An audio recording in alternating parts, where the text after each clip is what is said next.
and welcome to another episode of Pod Return to the Waking Sands.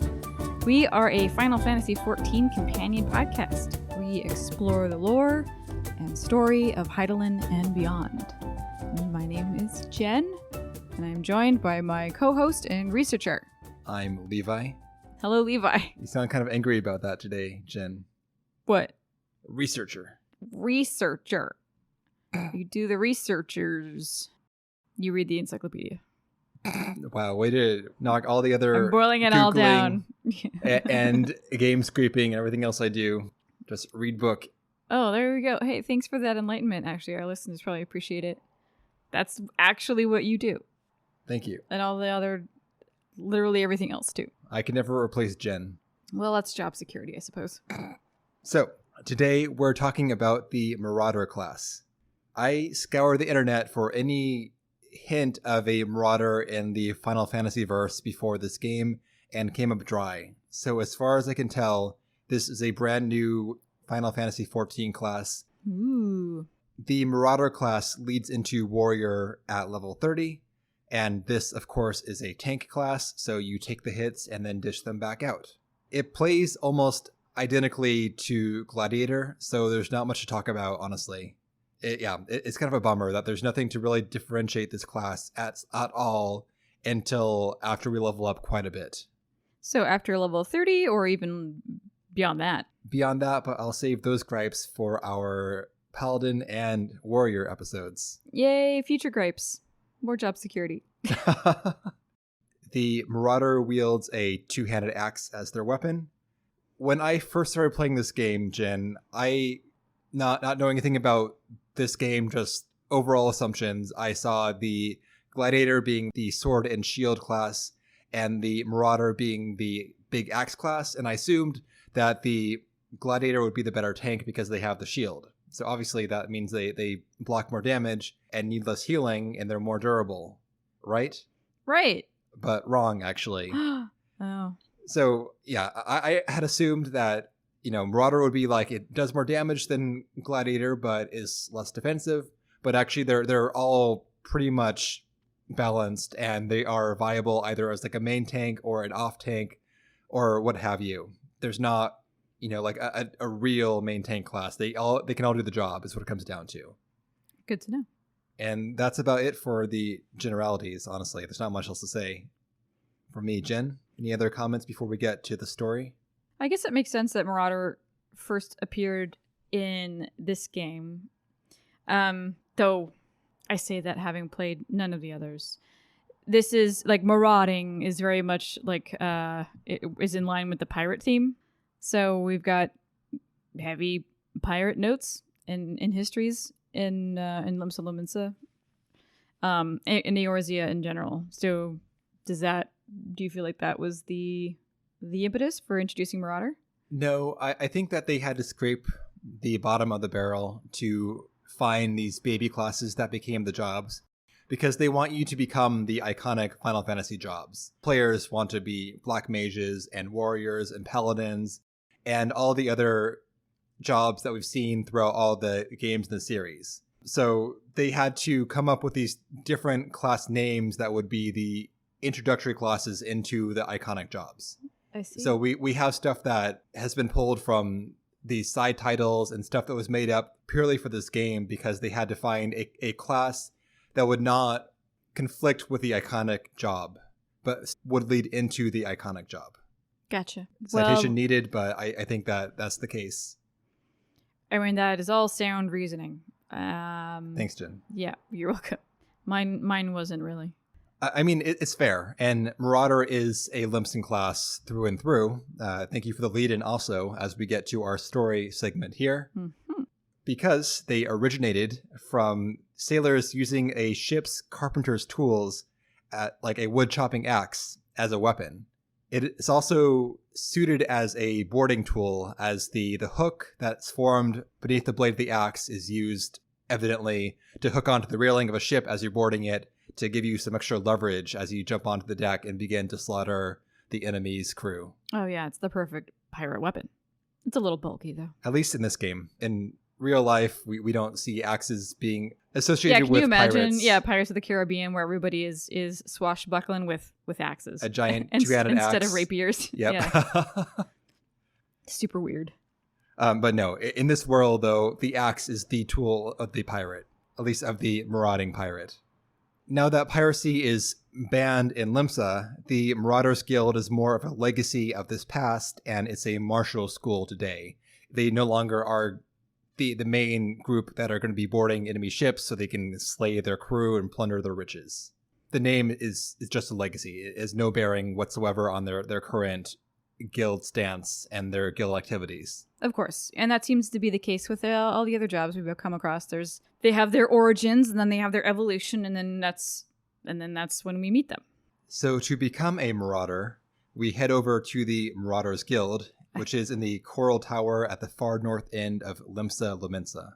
I thought you were going to launch into a bunch of like prerequisites for being a marauder. Well, you need to be a marauder, you need download to, the game. I'm like literally you walk in through the create doors. a Square Enix account. Which is very difficult, actually. Surprisingly so. It's, yeah. You want to give them money, but they're like, no, don't give us money until you walk through 17 weird ass hoops. Well, here's a life hack for you, Jen. You can play up to level 60 as a marauder and then warrior for absolutely free. Ooh, does that include the award-winning expansion Heavensward? It does. What a deal. So we go to the guild's headquarters, which is the same place as the Yellow Jacket headquarters. The Yellow Jackets, as you may recall, are the law enforcement in Limsa. And many Yellow Jackets are marauders, but there's no requirement for a marauder to become a Yellow Jacket. It's just a martial school. You can go do your axe stuff wherever you want to once you graduate. Axe stuff. Yes. They have a whole basement where you can practice your axe stuff. They do. And also do push-ups or whatever if you're a Yellow Jacket. And squats. And squats. Oh, we love the squats. So we talked to the guildmaster Vernzone. Vernzone. Okay, works for me. Ooh. So Vernzone is a scarred sea wolf with dark gray skin and shortish white hair. He's got a nice handlebar mustache. He looks like a nice man. Though the receptionist puts the fear of God in you before you go talk to him. He is pretty nice. He is very nice. He's definitely like, is he your marauder daddy? I'm not building my fictional family out of all the people I meet here. This is Jen's deal. No. You misunderstand. Using the word daddy does not insinuate like a nuclear familial relationship. I know what daddy means, Jen. Okay, all right. Moving on. Yeah, he is pretty nice, actually, despite this very gruff exterior. He's a former Yellow Jacket captain, but was forced to retire by an injury. Did I know that? He tells... I don't know, actually. Maybe not. I don't remember that. Oh, well, anyways, I promise it's real. No, I believe you, but yeah, I don't remember reading that. And that's why you have the job that you do. Thank you. Mm-hmm. So, Jen, are you prepared for carnage? I fucking wrote that down on my notes. Like this, every single prompt for every job is always worded in the most hilarious way. So with Arcanist, it was, are you ready to apply logic aggressively or something weird like that? But Did you write your answer? What? Did you write down your answer? Oh, I'm definitely prepared for carnage. That's like why I'm here. I'm here for the carnage. Well, Jen, the blood that spills at our feet will oftentimes be our own. That's so metal. It's metal as fuck. But first, we've got to spill some animal blood. As is tradition. Of course. So we do that. Whatever. Go Yep. kill some poor animals. Yep. That's little done. baby lambs and little baby ladybugs and little baby marmot. Those marmots are killers. Let's not forget. They're guilty. They've come up a few times in some of these job quests. It's honestly the most hilarious enemy. A marmot. Marmot. I like, and it's so weird that they chose marmot instead of one of the more common like wild rodents, like squirrel or rabbit or I think it's great. Mole. I don't know. Shrew. There are moles too. Are there moles? Yeah, there are moles. Yeah, that's right. They don't have look like those moles. Big neck sacks. They're really fat. Yep. Very chubby. I don't see them as moles. They're just kind of like fat guinea pigs with less hair. Pretty much. Yeah. Kind of capybara-esque. That done, it's time for some strength training in the traditional Marauder fashion. This is great. So we're going to go down this tower now to the very bottom to meet with Bronbar. Sure. Yeah, Bronbar. Jen, did you find him on the first try? I brought this up in a previous episode. Oh, right, because this is the second time you're playing the class. And yeah, exactly. Your real fans know the story, Jen. Yeah, we do. Jen Army. Gross. If you made the same mistake again, that'd be very disappointing. Yes. No. I went straight downstairs. And then he tells us to go meet Rotgeim in La Nocia. So let's go meet this person. So we've been handed off a couple of times now. We finally make it out there to this sea of boulders. I feel like the whole run downstairs to run back upstairs is a bit of a dick move. It is a dick move. But yeah, you go down there, say hi, and then they're like, no, you need to go talk to this other person. I'm like, you're the fucking middleman. Why am I talking to you? I mean, Bronbar, he's a nice man. He's a nice guy. I can't be too mad. Anyway. So let's go do some very special, very specific, traditional Marauder training. What could this be? I am very excited. It's to smash some rocks. Really? Yes. Okay. Do we need to do like a special combo? This is one hit, one kill on these rocks. I see. Okay, cool. So we do. We go outside and break these rocks. You go and make sure you heavy swing. All right. So you break 3 rocks and you go back and she's like, wow. All right, 3 more. This is a bit absurd, but it's on theme for the quest line. But whatever. I mean, it's fine. If it's like, okay, so we're going to show you getting stronger by breaking these rocks and leveling up, that'd be okay if it weren't repeated twice. And then we go back to the guild and get the actual quest, and then we leave again. Yep. I feel like the sending us out to the second part of this quest easily could have been assigned by Rotgeim. Exactly. So we go back and she's like, oh, I just got, on my link pearl, I just got a note that we've got some crab problems. Yes. If I had a nickel. Anyway, we do that. We smash rocks, we go back to the guildmaster, and he's like, we got some crab problems. If you know what I mean. Oh no, Daddy has crab problems? Oh my god. I think Beateron has an ointment. Oh no. This is some actual marauding now. The guildmaster has heard reports of some menacing megalocrabs out in the wilds. Megalocrabs. Over by the Red Rooster Stead. Dang old megalocrab. Thanks, Jen. And we're going to go and crack them open like some rocks. I'm glad we practiced that then. We're ready. So next, we go downstairs again to go meet with XIV, who is a conjurer who will be accompanying us on this mission. This is Bjornzone's sister. So once we meet and greet, it's time to go. XIV's pretty styling, that leopard print. Yeah, I noticed that. Yeah, so it's that normal like conjurer, disciple of magic. It's the V-neck robe, but the V is more fabric. The chaste V-neck. Nice. Except, yeah, she's got like an awesome grayish pink pixie cut and this like curl print. Nice. Good call. On her robe, and she looks pretty sweet. So we head to Lower La Nocia. Just down the road from the Tempest Gate, there is a small stream running out of a cave. This is where the megalocrab nest can be found.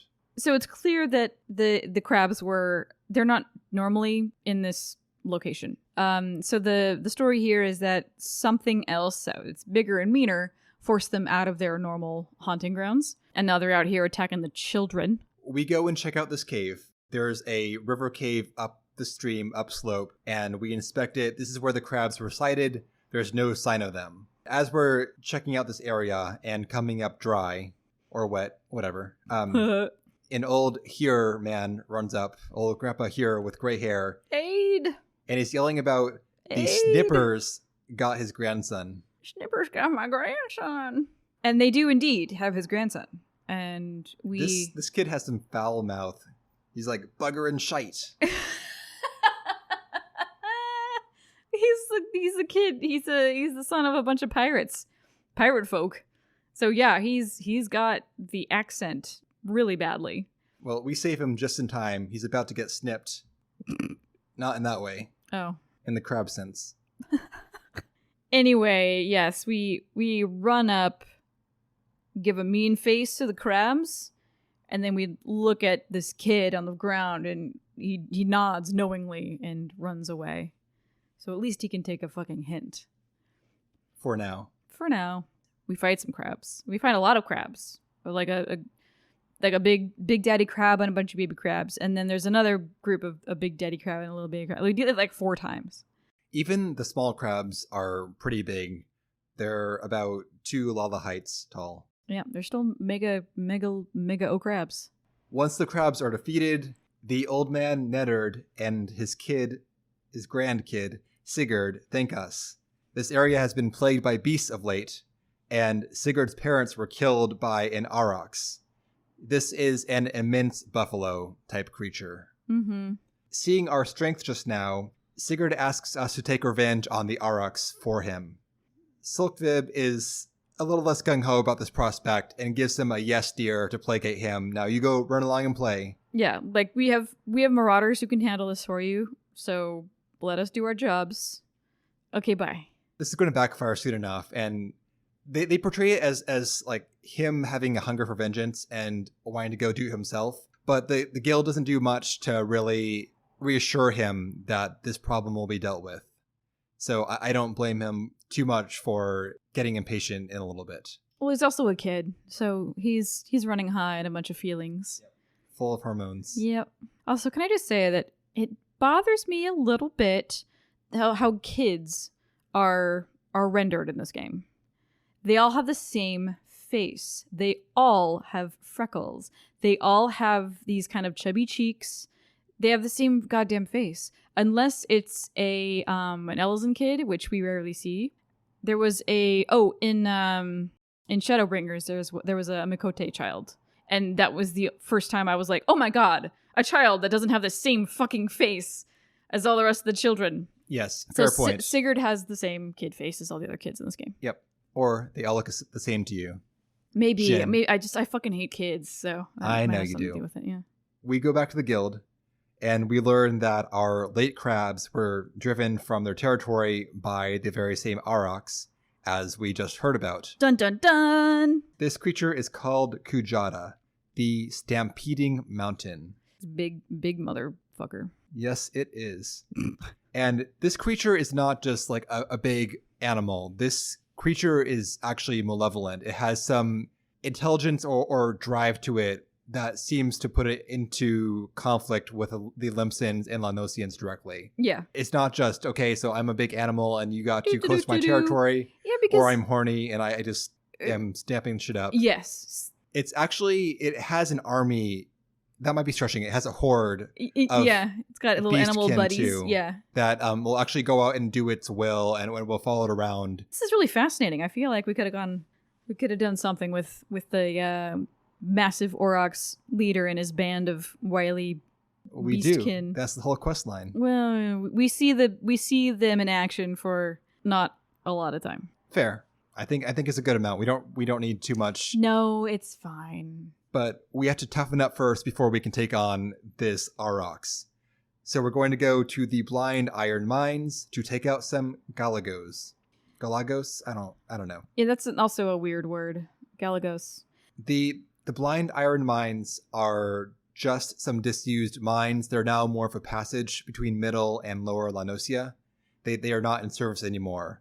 But they were called as such because they used to be so thick with dust that the miners couldn't see. And presumably breathe as well. Yeah, that's how you get the old black lung. I was trying to think of something that would be a little bit more Eorzean, but really there isn't. Umbral lung. Umbral lung. Yeah, yep. not healthy for sure. The Galagos are just little monkey creatures. Lemurs. Pretty much, yeah. It isn't spelled out here, but they also are probably being riled up the same way that everything else is by... The Kujata is disrupting the natural order of things out here. Yes. It's just running amok. But these have been attacking people. We go kill them, whatever. It's fine.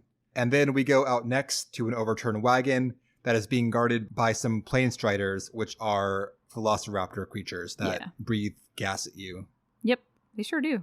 Gas and fire. This is mainly killing time. The Marauder quest line has the same issue as many other class quests do, where the story is too short for the 7 steps.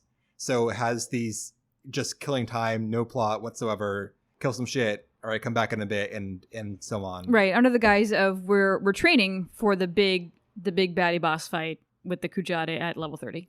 It's just too short a story, though, for the amount of content. I know. It's always like you go into like level 20 before it really starts getting anywhere. Yep. Where you feel like you're actually putting work towards something. But, you know, I think as a brand new player, I don't know if that's the impression you would get. You know, us looking back on it, we have the benefit of hindsight. Anyway, next there is another rampaging beast. We are going to meet one of Vernzone's associates, Reinfred, at Aleport. Reinfred is an archer, a sea wolf that needs to learn about complementary colors. Oh, he's like head to toe in orange, like a burnt sienna. Yep.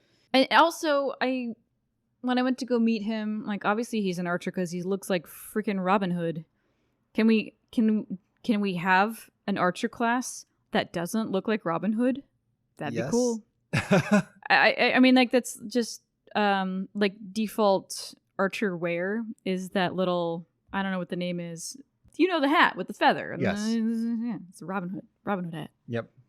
Anyway, yeah, he's head to toe, and I don't think burnt sienna is the right color. Oh my god. Moving on. This guy is a lifelong friend of Vernzoen. He's known him since he was knee-high. And then he's like, well, maybe not knee-high because Vernzoen's always been a big dude. But anyway, you're looking for a big fat animal up in Skull Valley. You're going to have to run out there, whistle so that the animal thinks you're encroaching on its territory, and then you'll be able to fight it. The animal is Patrapatan. This is a curl. It's actually like a normal curl. These are the great cats with the whippy, paralyzing tentacles on their backs.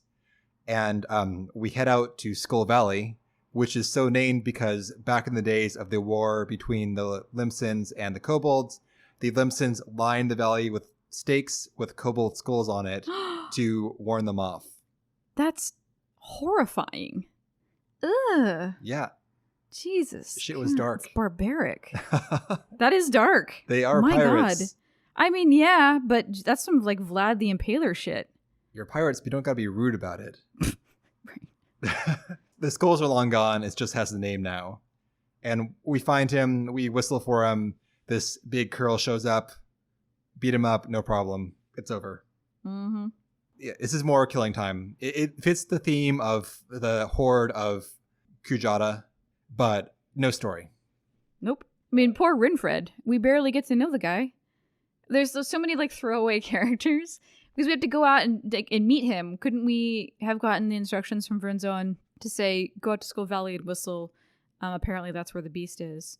I don't know if they think it's like adding a level of immersion or just familiarizing new players with these other locations in the world. Yeah, go to Aleport, but you also have to go find this person, so you get a better idea of the layout of Aleport before you head out into the wilds. He gives us some context clues or some information on the Guildmaster, but it would be nice to spend more time with these people. We meet tons of different sea wolves in this quest that we see one time only, and it would be nice to actually have the same people.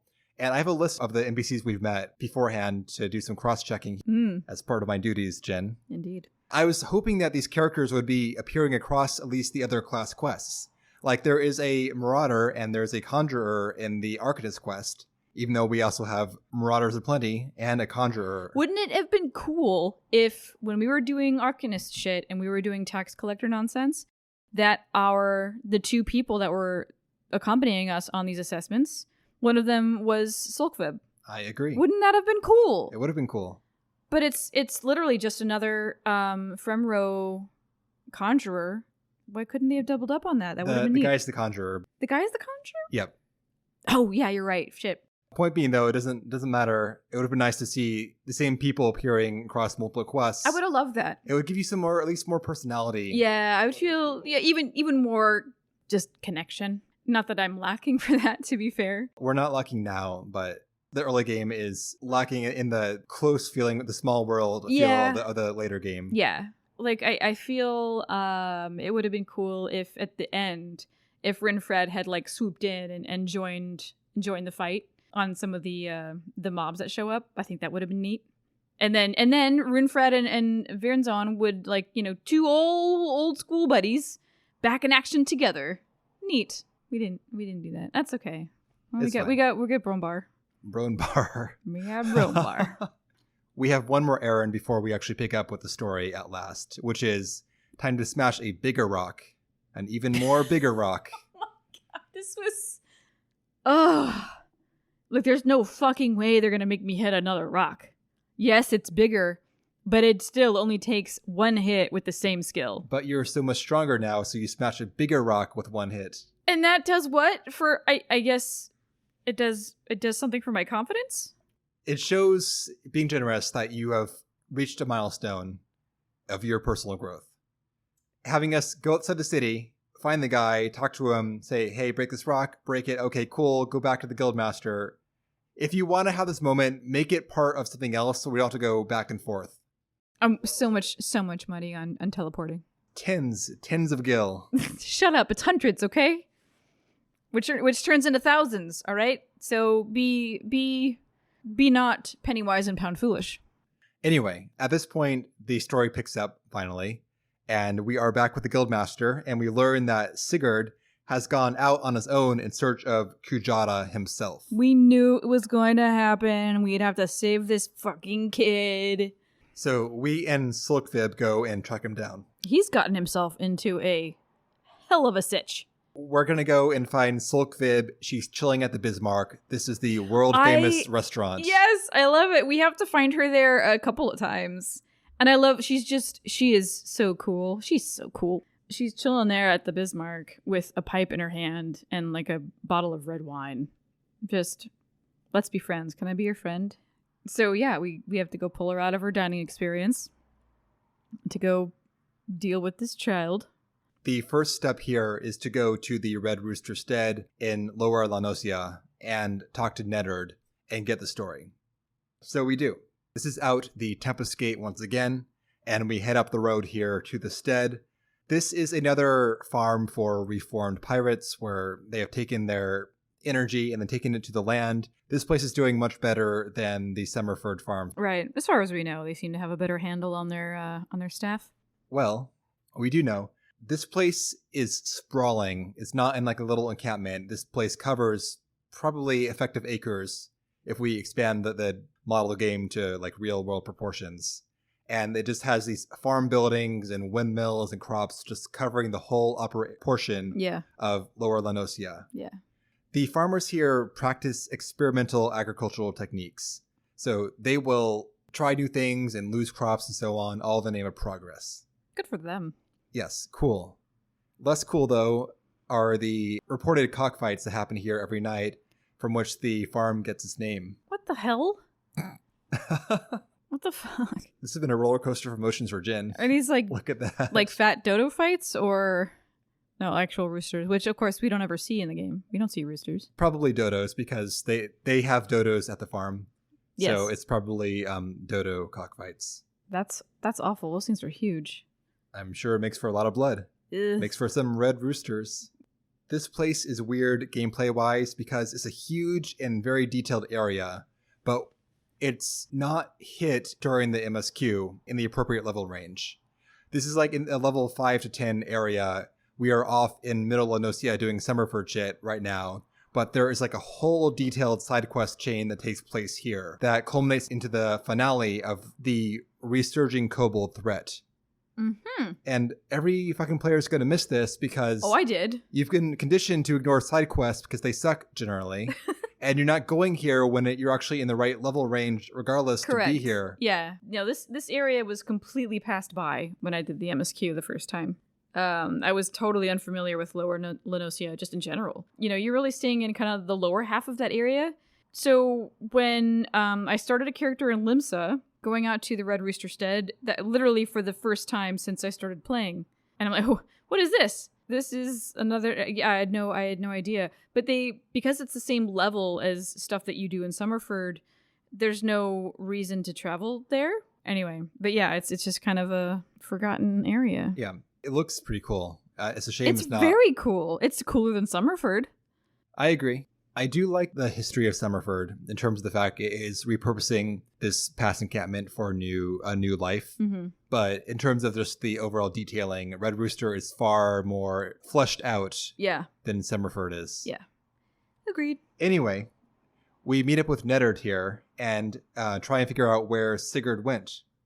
It seems that we inspired him to act after he saw us take down those crabs. Kujata has been spotted near Aleport, so that's where we will go. So once again, we travel out to Aleport. We find the scattered belongings of Sigurd, and they're lying on the ground, and we collect them trying to find his trail, and as we're doing so, we're being harassed by these giant vicious vultures, the cattle eaters or something. The cattle eaters? It's cattle something. I don't remember. Cattle raiders, maybe. Okay. We meet up with Sulkvib, who's also found his belongings, including an axe, like a wood chopping axe he stole from the farm. Nice touch, given the history of marauding. Trying to be like us with his little choppy chop axe. Yeah, that's not going to do it, buddy. The two of us then spy him and Kujata himself up on this ridge. And Sigurd has been backed up to the edge of the cliff. Kujata is facing him. Kujata lifts up one of his enormous legs and just stomps it onto the ground, and the shockwave blows Sigurd off the edge of the cliff.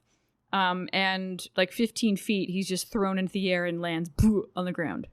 He is struggling with consciousness, but before he passes out, he sees us approaching. And we have to basically shield his body from a bunch of jackals. They just come in waves and waves and waves and waves. And this fight was fun because you pop your... What is the fucking name of the buff? Rampart? No. The three shit... The crit buff. Yeah. I don't know.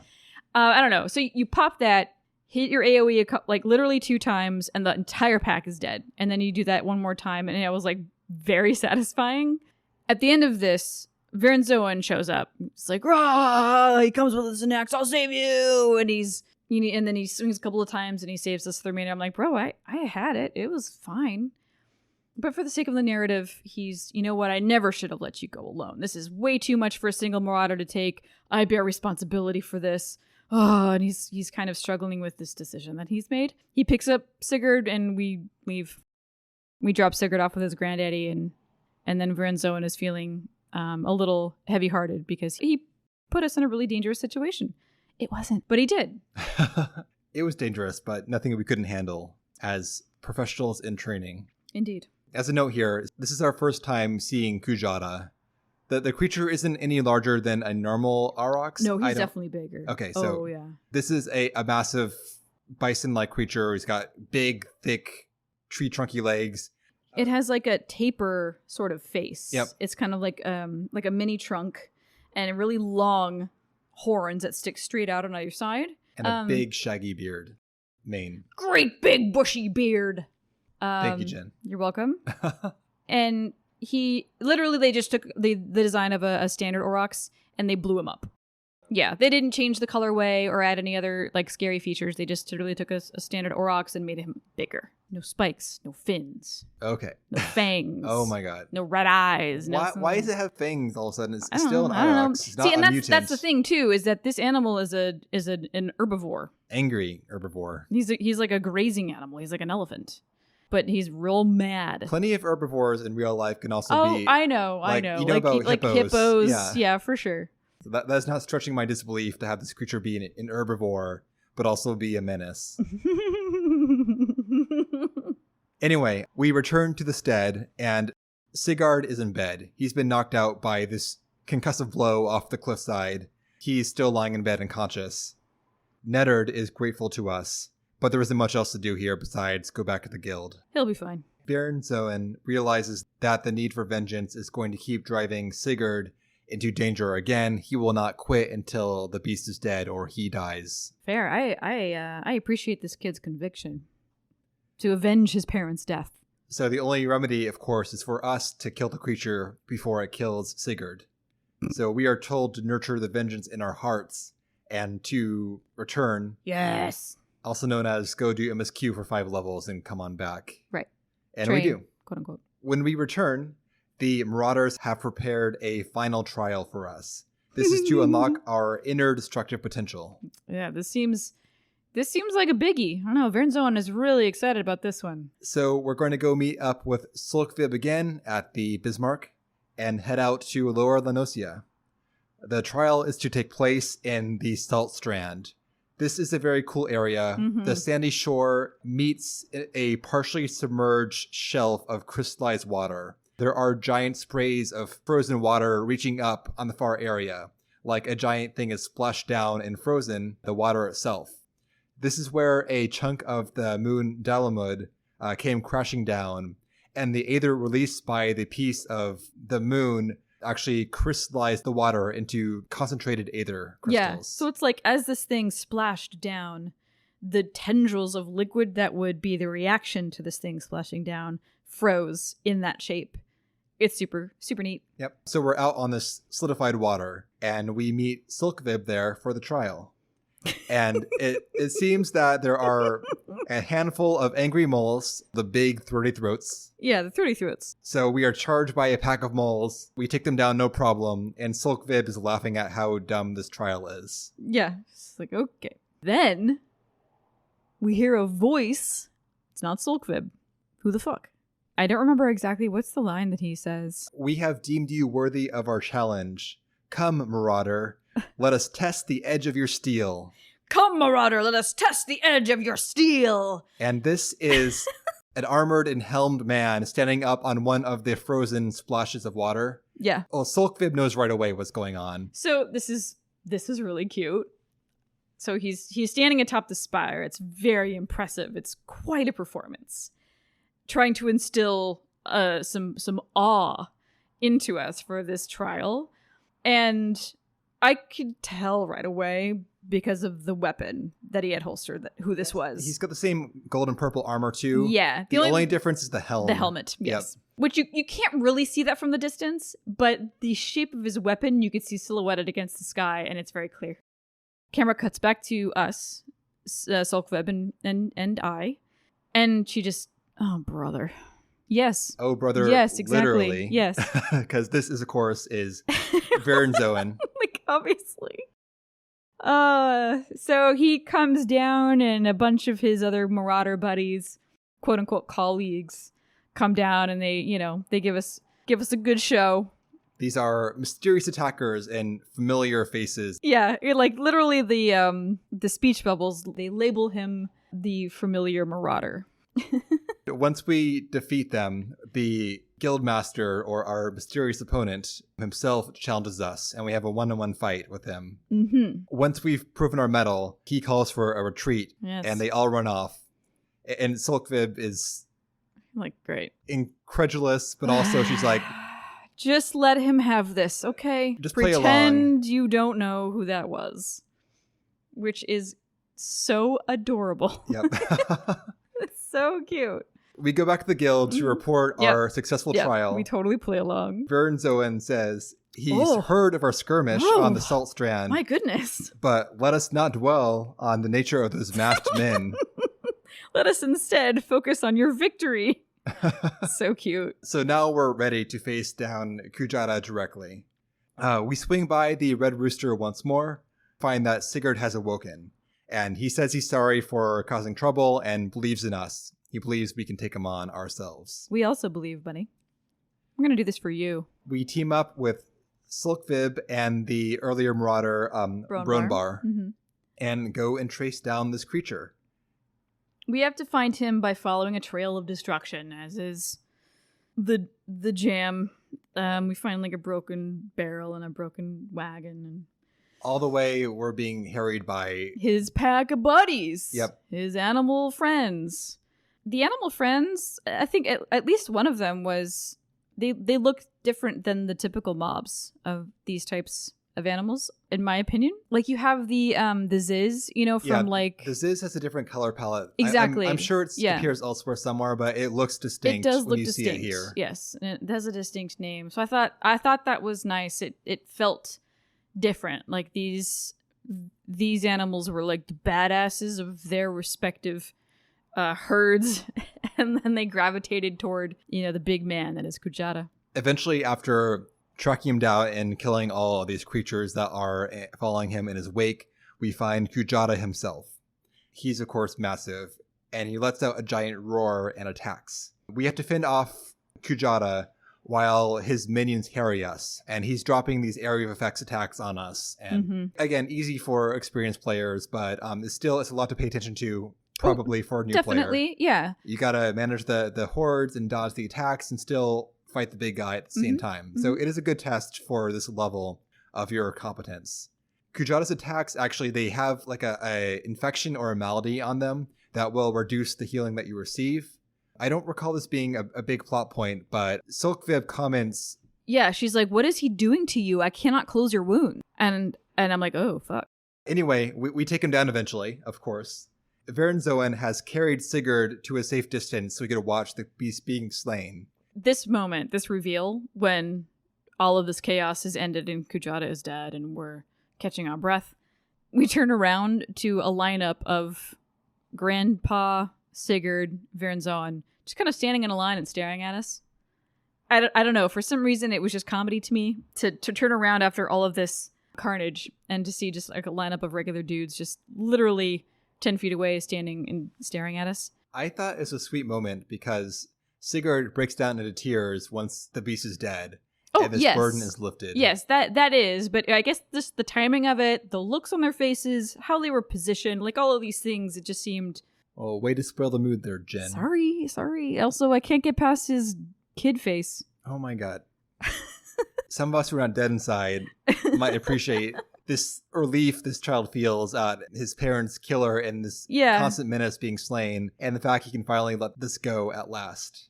So he has a bit of he runs through a gamut of emotions here pretty quickly. He weeps at the fact that Kujata is finally dead and vengeance has been achieved.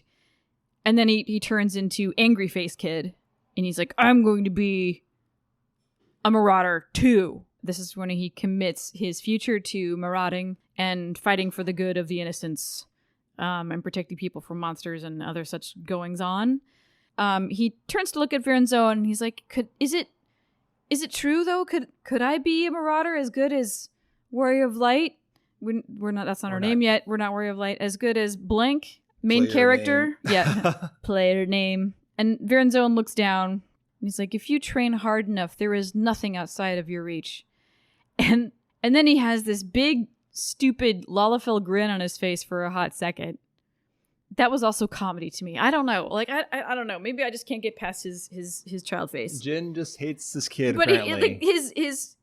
His upturned little face, I don't know, the smile that appears is almost creepy. We know Jen hates children. I chuckled a lot at this last little bit. So, that's that. We say goodbye to the guild members, and we're off to our next step on our journey. The end. We tip our cap, and we walk into the sunset. Of course. Never to see these people again. You can always go back and say hello. I do sometimes, actually. I'll go back to, it was, I don't know, for some reason I was feeling really like vulnerable and emotional, and I felt like I had to go visit somebody somewhere. Maybe it was like a Shadowbringers character or something, so when I was in that location I went and I just wanted to say hi. I don't know, like going back to the it seems like I have to make my rounds and say hello to people because it's kind of a big deal to travel. But I've absolutely done that. Just gone back and just clicked, had just a little bit of dialogue from a character that I hadn't interacted with in a while, just to be like, hey, what's up? How are things? So that's the question. What do you think? Too much rock breaking for my likes, but otherwise unoffensive. And my favorite part obviously was when Verenzoan pretended to be some mysterious marauder and tested us. Mine too. It's very short in terms of the actual story. Again, just like the pugilist quest, it's a lot of fun, but the format is too long for the quest. I don't want to belabor that point too much, but because it'll happen again. Yes, exactly. Anyway, I think that this class suffers for not having an identity. Marauders used to be the ship-to-ship warriors back in the day, but there's no more pirates allowed in Limsa, so they can't be that. there's already Yellow Jackets who do the guard work in and around La Nocia. Mm-hmm. The Marauders are just guys that fight. They have no purpose in Limsa except to train people to go and be axe fighters in their future careers. Yeah, I guess it's like sniper school or something. Like eventually you will have a career in the military, but you will be an elite with this weapon. There's still a place for them in this world, of course, militarily speaking. But that's basically it. Sure, but what story do you tell with that Fight Man school? This one. That's my point. There's no greater contribution to the Eorzean dilemma. There's nothing to explore being a guy who fights. There's no area of Limsa that ties to. There's no story that suggests besides get tough enough to fight a big thing, which is what we do ultimately. Yeah.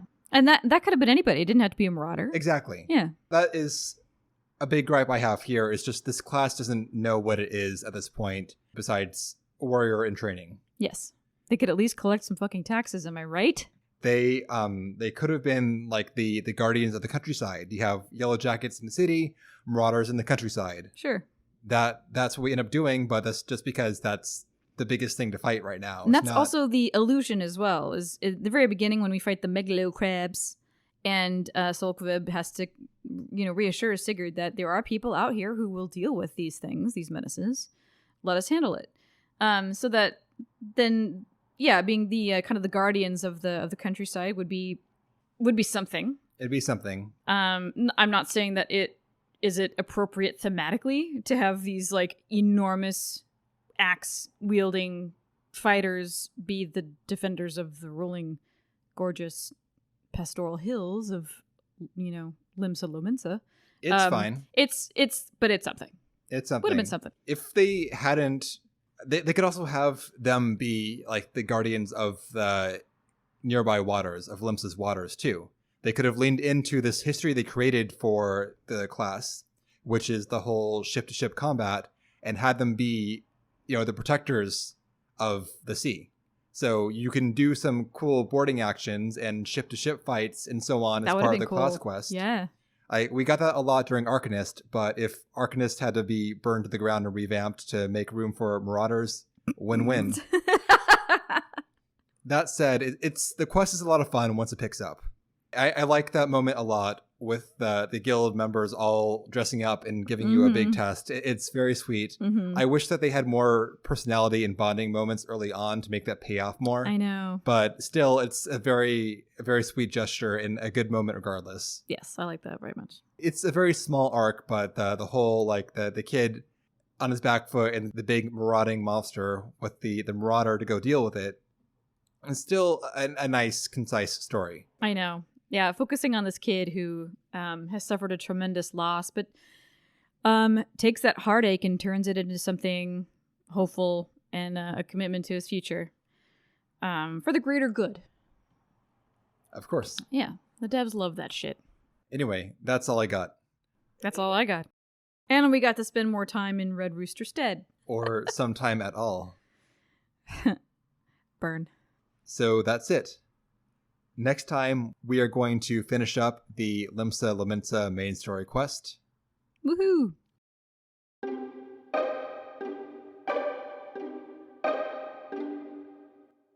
That'll do it for this episode of Pod Return to the Waking Sands. Please don't at me about my use of the word rapier earlier on when I was talking about swords. I know there are a million different kinds of swords, and they are very particular and esoteric for the type of job that they're assigned to. Fuck it, I guess. But if you wanted to at me, it's at podreturn on Twitter. If you wanted to send a very lengthy email and send me links to sword lore, go ahead and email us at podreturnffxiv@gmail.com. And with that, we're going to sign off. Thanks again for listening, and we will see you next time.